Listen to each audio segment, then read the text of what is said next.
Assalamu alaikum dear students. I really hope you all are fine. I am your chemistry instructor Professor Shehbaz. आज के lecture में हमने metallic and non metallic character और उसका periodic table में trend discuss करना है। तो चलें हम अपने लाइट बोर्ड की तरफ चलते हैं। जी students, periodic classification of elements periodicity का लेक्चर 1.10 मेटल्स, नॉन मेटल्स और पीरियोडिक टेबल में इनके क्या ट्रेंड हैं। आई एम श्योर कि जितना कॉन्सेप्ट आप लोगों को मिल चुका है इसके बारे में आप अभी बहुत चीज़ें पहले से ही जानते हैं। सो मेटल को अगर एक वर्ड में डिस्क्राइब किया जाए तो actually they are इलेक्ट्रोफोबिक।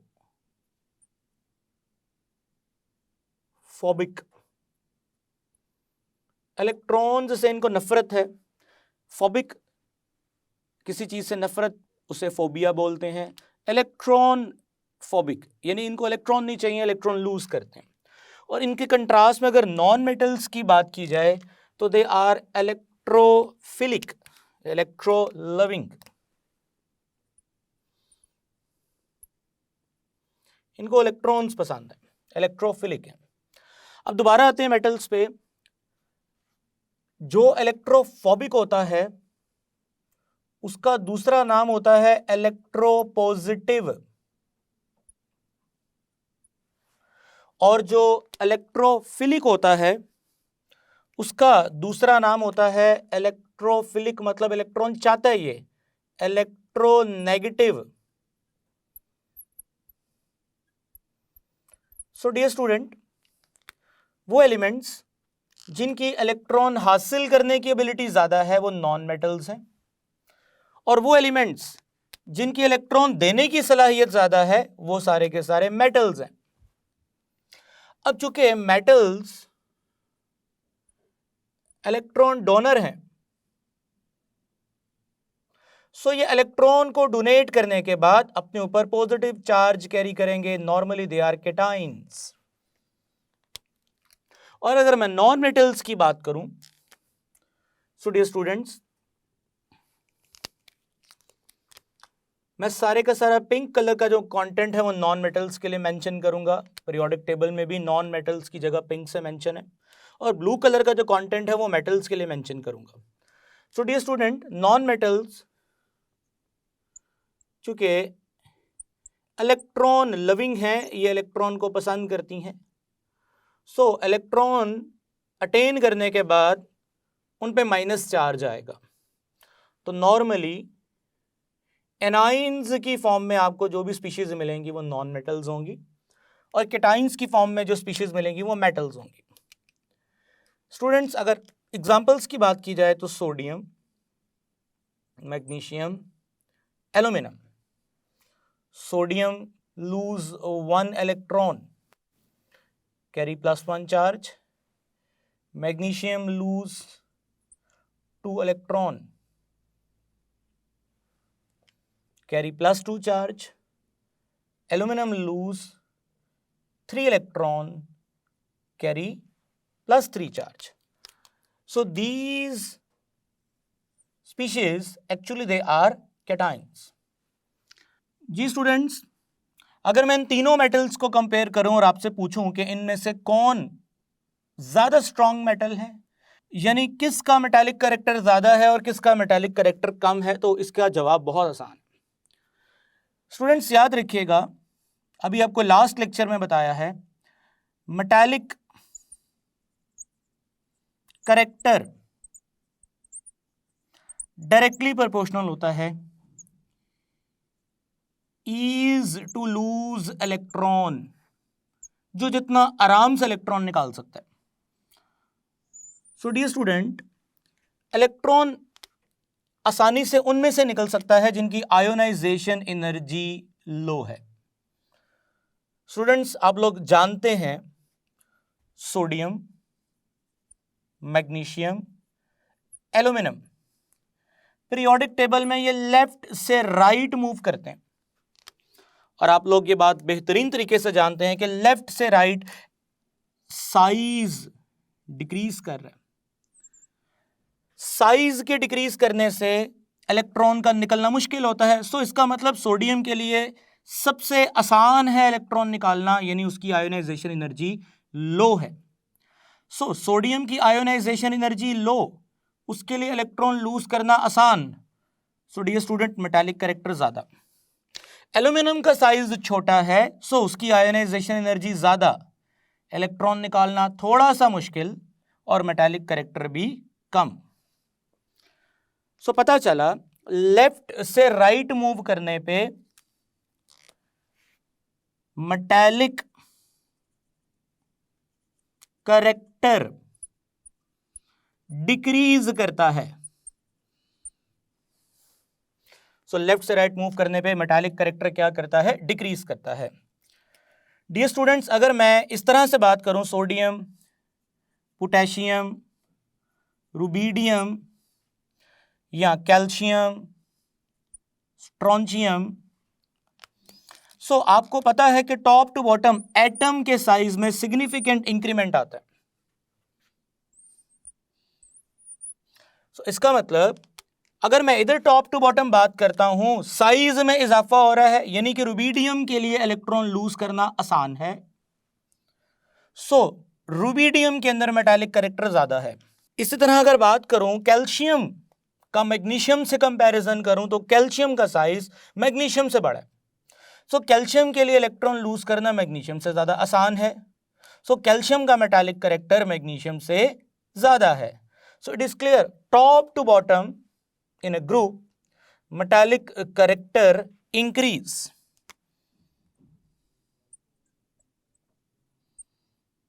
metallic character increase.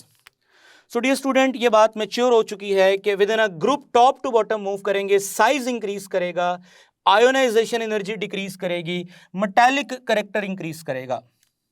और अगर आप लेफ्ट टू राइट मूव करते हैं, साइज डिक्रीज करेगा, इलेक्ट्रॉन लूज करने की सलाहियत कम होगी। सो इलेक्ट्रॉन लूज करने की सलाहियत कम होने से मेटालिक कैरेक्टर डिक्रीज करेगा।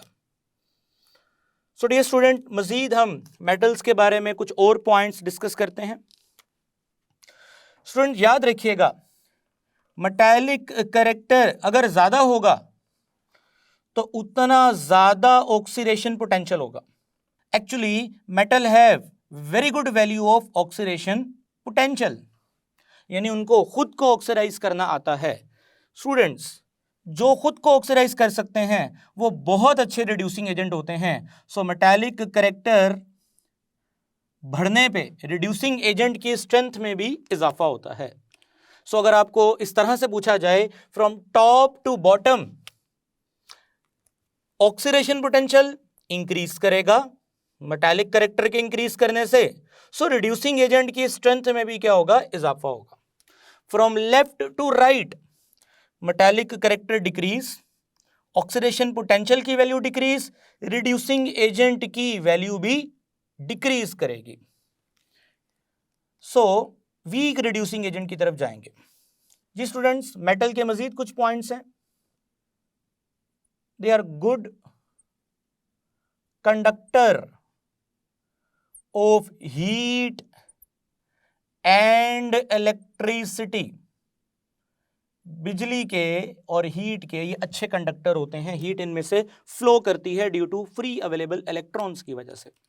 आई रियली होप कि आपको पीरियोडिक टेबल के अंदर इनके ट्रेंड्स और इनकी कैरेक्टरिस्टिक्स समझ आ गई हैं। अब लास्ट पॉइंट इसमें से डिस्कस करते हैं, उसके बाद हम नॉन मेटल्स की तरफ चलेंगे। मेटल्स के जो ज्यादातर कंपाउंड होते हैं वो उनकी नेचर बेसिक होती है। एक्चुअली मेटल के अगर स्पेसिफिकली ऑक्साइड्स की बात करें तो उनकी नेचर बेसिक होती है, और साथ साथ मेटल के जो कंपाउंड हैं वो आयोनिक नेचर के होते हैं। जी स्टूडेंट्स, अब हम नॉन मेटल्स की तरफ चलते हैं। नॉन मेटल्स के बारे में सबसे पहली बात, एनाइंस फॉर्मेशन, हम लोग इसको डिटेल से पढ़ चुके हैं। दूसरी बात, non metals actually they are bad conductor of heat and electricity. They are bad conductor of heat and electricity. जी स्टूडेंट्स, अगर मजीद पॉइंट्स की बात करें तो नॉन मेटल्स का अगर हम लोग ट्रेंड डिस्कस करें, जितना छोटा साइज होगा एटम का उतना इलेक्ट्रॉन गेन करना आसान है, जितना बड़ा साइज होगा उतना इलेक्ट्रॉन गेन करना उसके लिए मुश्किल है। सो इट मीन कि अगर आप टॉप टू बॉटम मूव करते हैं, आपको पता है कि top to bottom size increase करता है। सो जैसे कि क्लियर है, मेटालिक कैरेक्टर इंक्रीज करेगा, बट लेफ्ट टू राइट चूंकि साइज डिक्रीज करता है, छोटा साइज होता है, जितना छोटा साइज होगा इलेक्ट्रॉन को कैप्चर करना उतना आसान होगा। So left to right period के अंदर we know that size decrease करता है, नॉन मेटालिक कैरेक्टर इंक्रीज करेगा।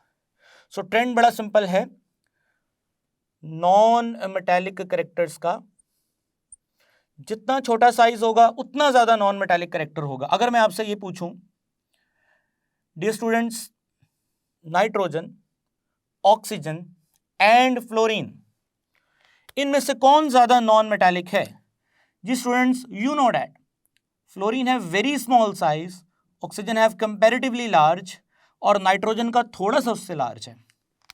सो इसका मतलब सबसे ज़्यादा इलेक्ट्रॉन को गेन करना फ्लोरीन के लिए आसान है, ऑक्सीजन के लिए थोड़ा सा मुश्किल है और नाइट्रोजन के लिए थोड़ा सा और मुश्किल है। और अगर आप इनकी इलेक्ट्रोनेगेटिविटीज़ देखें, फ्लोरीन है 4.0, ऑक्सीजन है 3.5, नाइट्रोजन है ऑलमोस्ट 3.2। सो इलेक्ट्रोनेगेटिविटी से भी आपको ये बात वाजिया है कि सबसे ज़्यादा नॉन मेटालिक कैरेक्टर फ्लोरीन के अंदर है और सबसे कम किसके अंदर है? नाइट्रोजन। अगर हम फ्लोरीन के बाद क्लोरीन की बात करें, ब्रोमीन की बात करें, आयोडीन की बात करें, so top to bottom you know that size increase कर रहे हैं। सो क्लोरीन की इलेक्ट्रोनेगेटिविटी वैल्यू से ये बात क्लियर है कि फ्लोरीन से कम नॉन मेटालिक कैरेक्टर है, ब्रोमीन का नॉन मेटालिक कैरेक्टर और कम है और आयोडीन का नॉन मेटालिक कैरेक्टर और कम है। आप इनकी इलेक्ट्रोनेगेटिविटीज की वैल्यू से अंदाजा लगा सकते हैं इसकी नेगेटिव आयन फॉर्म करने की टेंडेंसी कम है। So dear student, it is clear from left to right size decrease, top to bottom size increase, उसके according non metallic character increase या डिक्रीज करेगा। स्टूडेंट्स, लास्ट पे हम पीरियोडिक टेबल की तरफ मूव करेंगे और मैं पीरियोडिक टेबल पे मूव करने से पहले आपको यहां पे एक ट्रेंड बताना चाहता हूं। इलेक्ट्रोनेगेटिविटी ज्यादा होगी तो नॉन मेटालिक कैरेक्टर ज्यादा होगा। स्टूडेंट, नॉन मेटालिक कैरेक्टर ज्यादा होने का मतलब नेगेटिव चार्ज खींचने की एबिलिटी ज्यादा, यानी खुद को रिड्यूस करना, यानी खुद का रिडक्शन पोटेंशियल ज्यादा। अब जब खुद का रिडक्शन पोटेंशियल ज्यादा होता है, जो खुद को रिड्यूस कर सकता है वो दूसरे को ऑक्सीडाइज कर सकता है, वो उतना ही अच्छा ऑक्सीडाइजिंग एजेंट होगा। तो students, electron affinity directly proportional है non metallic character, which is directly proportional है reduction potential and which is directly proportional है ऑक्सीडाइजिंग एजेंट। फिर बात करते हैं नॉन मेटल्स के, यहां लिखते हैं नॉन मेटल्स के जो ऑक्साइड्स होते हैं उनकी नेचर एसिडिक होती है। लाइक सल्फर ट्राइऑक्साइड को आप पानी में डालते हैं, you will get sulphuric acid. इसी तरह से डियर स्टूडेंट्स, नॉन मेटालिक के जो कंपाउंड्स हैं वो कोवलेंट नेचर के होते हैं, चूंकि वो इलेक्ट्रॉन हासिल करना पसंद करते हैं। सो जब दोनों नॉन मेटल आमने सामने आ जाएंगे तो दोनों फिर इलेक्ट्रॉन को चाहते हैं, सो दोनों इलेक्ट्रॉन की शेयरिंग कर लेंगे। मेटल के केस में वो इलेक्ट्रॉन देना चाहता है, सो मेटल के साथ जो भी रिएक्शन करने आएगा वो उसको इलेक्ट्रॉन दे देगा, सो आयनिक बॉन्ड क्रिएट होगा। यहां पे चूंकि दोनों इलेक्ट्रॉन को शेयर करना चाहेंगे, दोनों इलेक्ट्रॉन को हासिल करना चाहेंगे, सो म्यूचुअल शेयरिंग होगी नॉन मेटल्स में। सो कोवलेंट बॉन्ड्स और मेटल्स के जो कंपाउंड्स हैं उनमें आयनिक बॉन्ड्स फॉर्म होंगे। डियर स्टूडेंट, आप पीरियोडिक टेबल को देख रहे हैं, जितना भी रेड कलर का या पिंक कलर का मटेरियल आपको नजर आ रहा है वो सारे का सारा नॉन मेटल्स को रिप्रेजेंट कर रहा है। ब्लू कलर का जो कंटेंट नजर आ रहा है वो सारे का सारा मेटल को रिप्रेजेंट कर रहा है। अब इधर वाली मेटल्स इधर वाली मेटल्स और सेंटर में जो मेटल्स हैं, एक्चुअली सेंटर में जो मेटल्स हैं उनको मैंने डिफरेंट इसलिए लिखा क्योंकि वो डिफरेंट नेचर की मेटल्स हैं, ट्रांजिशन मेटल्स हैं, सो उनकी नेचर केमिस्ट्री डिफरेंट है। सो अगर बात की जाए इधर वाली मेटल्स में और इधर वाली मेटल्स में क्या फर्क है, ये वाली मेटल ज्यादा मेटालिक है और ये ऐसी मेटल्स हैं जिनमें किसी हद तक नॉन मेटालिक कैरेक्टर आ चुका है लेकिन स्टिल मेटालिक कैरेक्टर डोमिनेंट है, सो ये मेटल्स ही कंसिडर होंगी। स्टूडेंट्स, ये आपको एक स्टेप लाइन नजर आ रही है जिसे ladder of the periodic table भी बोलते हैं। इनमें वो एलिमेंट्स आते हैं जो मेटलॉइड्स हैं, मींस कि वो कुछ कैरेक्टरिस्टिक्स मेटल्स की रखेंगे और कुछ नॉन मेटल्स की। और इस स्टेप लाइन से ऊपर टॉप राइट कॉर्नर पे सारे के सारे एलिमेंट छोटे साइज के हैं, सो उनका जो नेचर है डियर स्टूडेंट्स, छोटा साइज होने की वजह से नॉन मेटालिक है। स्पेसिफिकली अगर आप ग्रुप 13 की बात करते हैं तो ग्रुप 13 में बोरोन स्मॉल साइज की वजह से नॉन मेटल्स में आ गया है। एल्यूमिनियम, गैलियम, इंडियम, बाकी के जो एलिमेंट्स हैं सारे यहाँ पे, वो सारे के सारे लार्ज साइज की वजह से मेटल में कंसिडर होंगे। सो जैसे जैसे अगर आप लेफ्ट से राइट मूव करेंगे, लेफ्ट पे रहेंगे तो लार्ज साइज से डील करना पड़ेगा, मेटालिक कैरेक्टर। राइट साइड पे मूव करेंगे, साइज डिक्रीज होता जाएगा और नॉन मेटालिक कैरेक्टर से डील करना पड़ेगा। आई रियली होप मैंने आपको मेटल और नॉन मेटल के कैरेक्टर्स को डिटेल से एक्सप्लेन कर दिया है, पीरियोडिक टेबल में उनके ट्रेंड्स को डिस्कस कर दिया है। जी डियर स्टूडेंट्स, तो अब हम व्हाइट बोर्ड की तरफ मूव करते हैं और हम कुछ एमसीक्यूज को एज अ रिव्यू डिस्कस करेंगे। एक छोटा सा क्विज भी है आपका, ताकि आपको प्रीवियस टॉपिक्स का एक रिवीजन भी हो जाए। तो स्टूडेंट्स, अभी तक जो आपने टॉपिक पढ़ा है साइज को relevant, so size of cation is smaller than that of atom because, अब आपके सामने चार ऑप्शन है। The first option is the whole of outer shell of electron is removed, the effective nuclear charge increase, gain of electron, या both A and B. Students, अगर आप थोड़ा सा नोटिस करें, मैं यहाँ पे अगर इसको, मैं अब इसके लिए यहाँ पे ना आपको डायग्राम में कुछ चीज़ें समझाता हूँ। फॉर एग्जांपल वो क्या कहना क्या चाह रहा है, एक न्यूक्लियस है, उस न्यूक्लियस के बाहर फर्ज करें पहला शेल है और उसमें 2 इलेक्ट्रॉन है। स्टूडेंट्स, ये दूसरा शेल है, उसमें 8 इलेक्ट्रॉन है, 4 5 6 7 8। अब एक थर्ड शेल है और उस थर्ड शेल में भी 2 इलेक्ट्रॉन्स हैं। सो अब अगर ये एक इलेक्ट्रॉन लूज कर देते हैं तो इट विल बी +1 चार्ज। अगर आपके सामने, अगर आपको ये क्लियर है, तो ये मैंने मैग्नीशियम बनाया और एक इलेक्ट्रॉन लूज करने के बाद स्टूडेंट मैग्नीशियम +1 होगा, और अगर दोनों इलेक्ट्रॉन लूज होंगे तो क्या चार्ज होगा, मैग्नीशियम +2। ये न्यूट्रल एटम है, ये कैटाइन है और ये डाईवेलेंट कैटाइन है, यानी इसके ऊपर +2 चार्ज है। और अगर इनमें से देखा जाए तो सबसे छोटा साइज जो है वो कैटाइन का किसका होगा, सबसे छोटा साइज, यानी अगर देखा जाए सबसे स्मॉलेस्ट साइज में ये होगा और उससे लार्ज साइज ये होगा और सबसे लार्ज साइज ये होगा। या लार्जेस्ट साइज से देखा जाए तो मैग्नीशियम का साइज सबसे लार्ज होगा, मैग्नीशियम +1 का साइज स्मॉल होगा और मैग्नीशियम +2 का साइज सबसे स्मॉल होगा। तो स्टूडेंट्स, अब ऑप्शंस अगर देखें, the whole of the outer shell of electron is remove, ये ऑप्शन ठीक नहीं है, क्योंकि इलेक्ट्रॉन के लूज होने से, जैसे आपके सामने है, इलेक्ट्रॉन के लूज होने से कैटाइन बना, लेकिन इलेक्ट्रॉन के लूज होने से बाहर वाला शेल मुकम्मल तौर पे तो नहीं खत्म हो गया, क्योंकि 2 इलेक्ट्रॉन के लूज होने से मुकम्मल शेल खत्म होगा, एक इलेक्ट्रॉन के लूज होने से तो शेल जो है वो खत्म नहीं होगा। सो कैटाइन बनाने के लिए ज़रूरी नहीं है कि शेल ही ख़त्म हो जाए। हाँ, जब दोनों इलेक्ट्रॉन मैग्नीशियम के लूज होंगे तो उस केस में जो कैटाइन बनेगा, उस केस में शेल ख़त्म होगा। सो अगर ओवरऑल बात की जाए तो size of cation is smaller than that of atom because the whole of outer shell of electron is remove, ये गलत ऑप्शन है। इफेक्टिव न्यूक्लियर चार्ज इंक्रीज, बिल्कुल ठीक है स्टूडेंट्स, इफेक्टिव न्यूक्लियर चार्ज बढ़ जाता है। क्यों बढ़ जाता है, क्योंकि आपको पता है कि प्रोटॉन्स की तादाद अब बढ़ गई है इलेक्ट्रॉन के लूज होने से, तो उनका इफेक्टिवनेस जो है वो पहले से ज़्यादा होगा इलेक्ट्रॉन्स पे, क्योंकि प्रोटॉन अब इलेक्ट्रॉन की तादाद से ज़्यादा हैं। सो गेन ऑफ इलेक्ट्रॉन तो कभी भी राइट आंसर नहीं हो सकता, बोथ ए एंड बी। अब बोथ ए एंड बी में स्टूडेंट्स ए ऑप्शन गलत हो चुका है, तो उसका राइट आंसर है B. So effective nuclear charge increase. Students excluding hydrogen and helium, next question, excluding hydrogen and helium the smallest element in the periodic table is, इनमें से सबसे जो smallest element है वो कौन होगा? स्टूडेंट डेफिनेटली जो फ्लोरीन है वो पीरियोडिक टेबल के बिल्कुल अगर आप देखें तो राइट टॉप पे है, राइट पे भी है और टॉप पे भी है। इसका मतलब लेफ्ट टू राइट साइज छोटा होता है, टॉप टू बॉटम साइज बड़ा होता है, यानी राइट और टॉप का मतलब सबसे स्मॉलेस्ट साइज अगर देखा जाए तो वो फ्लोरीन का होगा इनमें से, इन ऑप्शंस में से। स्टूडेंट्स अगर नेक्स्ट एमसीक्यू की बात की जाए, fifth period contain total number of element. जी स्टूडेंट्स अभी आपका रिव्यू है पिछले टॉपिक में से।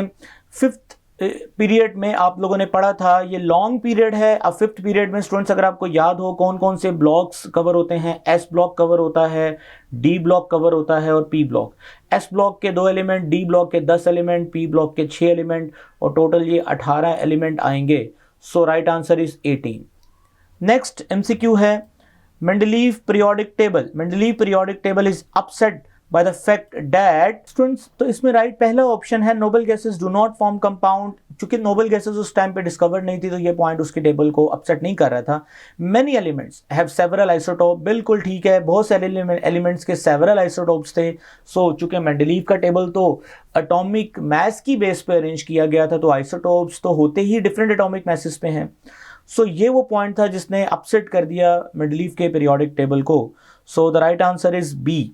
स्टूडेंट्स नेक्स्ट एमसीक्यू है Mendeleev periodic table is upset by the fact that noble gases do not form compound. चूंकि उस दौर में नोबल गैसेस थी नहीं तो इस पॉइंट ने उसके टेबल को अपसेट नहीं किया था।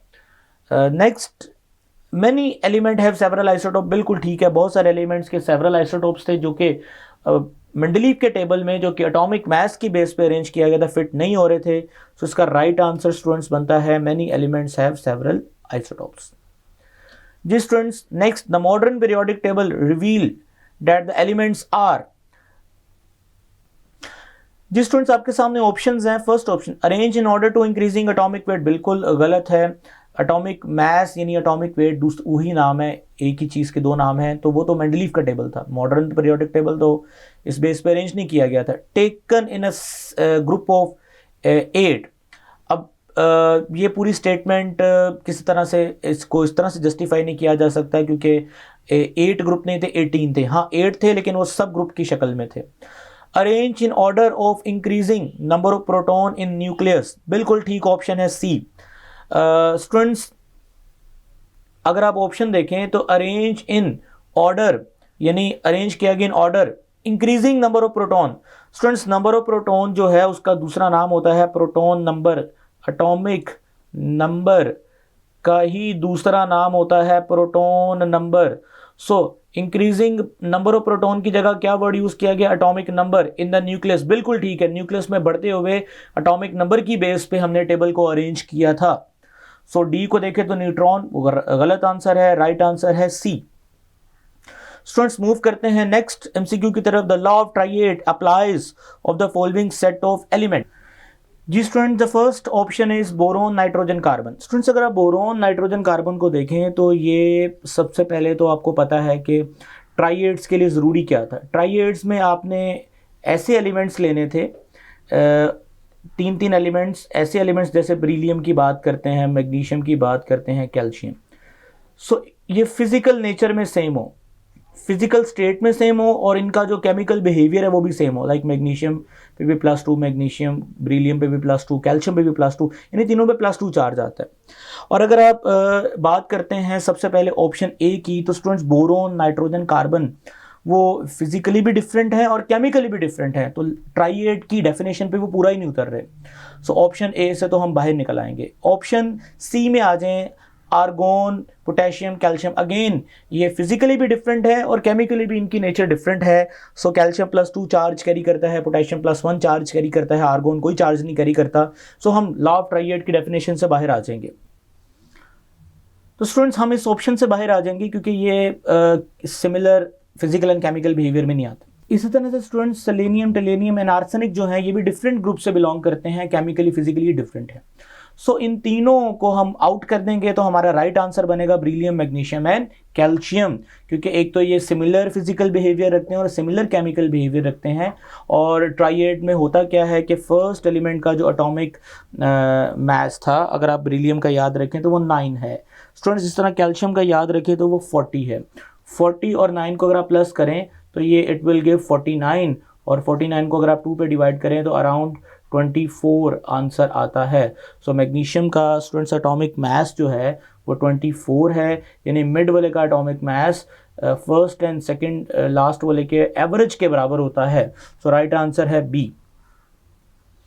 Student next, which of the pair of metalloid, इनमें से कौन है जो मेटलॉइड का पेयर है?